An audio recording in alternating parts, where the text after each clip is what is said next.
সম্মানিত হায়দারের নামে যুদ্ধ শুরু হলো। এভাবে ধর্মীয় রণধ্বনি দিয়ে যুদ্ধের ময়দানে নামার ঘোষণা দিলেন ইরানের সর্বোচ্চ নেতা আয়াতুল্লাহ আলী খামেনি। ইসরায়েল ও যুক্তরাষ্ট্রের লাগাতার হুমকি ও হত্যার ষড়যন্ত্রের জবাবে মৃত্যুর পরোয়ানা মাথায় নিয়েও আপোষ নয় বলে বৃদ্ধাঙ্গুলি দেখিয়ে দিলেন শত্রুদের।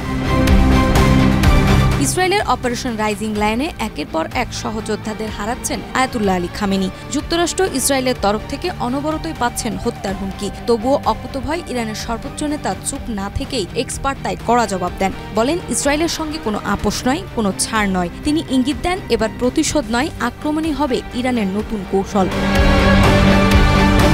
আরও এক পোস্টে খামেনি তুলে আনেন ইসলামের চতুর্থ খলিফা ও মহানবী হজরত মুহাম্মদ সাল্লাল্লাহু আলাইহি ওয়াসাল্লামের চাচাতো ভাই হজরত আলী রাদিয়াল্লাহু তাআলা আনহুকে স্মরণ করান খাইবার যুদ্ধের কথা, যেখানে ইহুদি ঘাঁটি গুড়িয়ে দিয়েছিলেন আলী। বলেন, জুলফিকার হাতে আবারও ফিরছেন হায়দার, এবার লক্ষ্য ইসরায়েল।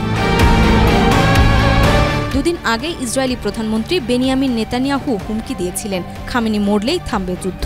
এরপর প্রতিরক্ষামন্ত্রী ইসরায়েল কাটস বলেন, সাদ্দামের মতো পরিণতি হবে খামেনির। এমনকি ডোনাল্ড ট্রাম্পও হুমকি দিয়েছিলেন খামেনিকে।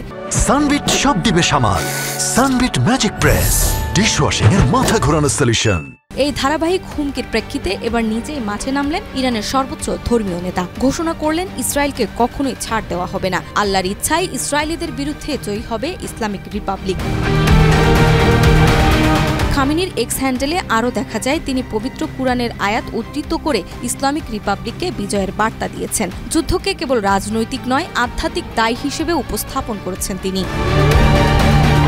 মধ্যপ্রাচ্যের উত্তপ্ত পরিস্থিতিতে খামেনির এমন দৃঢ় ঘোষণা আগুনে ঘি ঢালার মতো। যুদ্ধ শুরু হয়েছে কিনা তা সময় বলবে, তবে যেটি বর্তমানে স্পষ্ট তা হচ্ছে, এই যুদ্ধে ইসরায়েলের জন্য অপেক্ষা করছে ভয়াবহ পরিণতি।